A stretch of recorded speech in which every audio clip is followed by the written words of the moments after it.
هندسه ايه ده؟ بص يا استاذ احمد. لا هو انت اللي جايب الباب ده ابيض واسود كده؟ لا مش انا اللي جايب الباب دوت. هي العربيه دي كانت عند احد الساده الافاضل، يعني كان بيتعمل فيها شغل.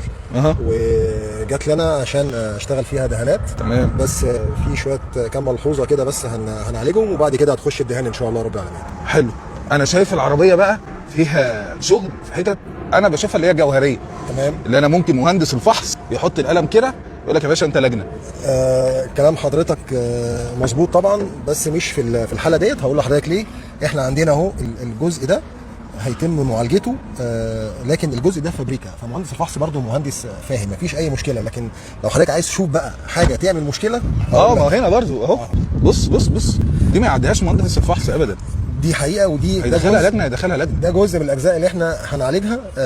وخلينا بس نوضح ان الفني اللي اشتغل في العربيه دي تسلم ايده، ما نقدرش نقول حاجه. تسلم ايده ايه بس؟ هقول لك بقى ليه تسلم ايده. الراجل ده مدقدق بزلطتين حرفيا، ما استخدمش معدات. وهو ده بقى الفرق ما بين استخدام المعده وما بين انك التعامل بالسنده والشاكوش بس. مهما كنت فنان، يعني ده راجل وسط صنايعي فنان، ما اقدرش اقول في حقه اي كلمه. لكن الاجزاء دي رغم الصلابه اللي فيها، لو كان تم استخدام فيها مكن التبنيط ما كناش وصلنا للحاله دي.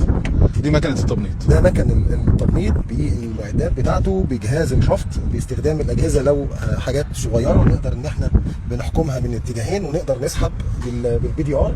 فاستخدام المعده مهم جدا جدا جدا. وانت الباب دوت عشان هترشه طبعا على اللون الابيض ده، فبعد كده الباب هيبقى في لونين. لا مستحيل. ما كانش ليه عليها لقب بانوراما. احنا بانوراما وشغلنا بيطلع بانوراما. ماشي يا سيدي. ده هيتم عمل ازاله ليه، يرجع على لون الصاج بتاعه، تمام، عشان نوصل كده زي اللي هناك دي.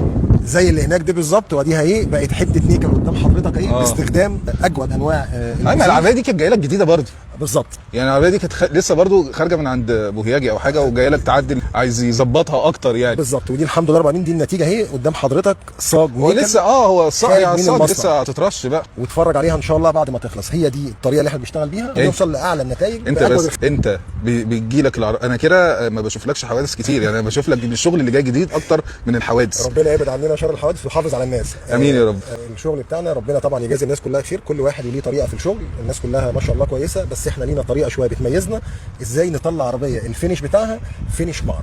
ربنا يبارك. امين يا رب. ربنا يستر طريقك. امين يا رب. كتر خيرك، ومتشكر جدا لكل المتابعين الكرام يعني. ربنا يخليك. ربنا يستر طريقكم.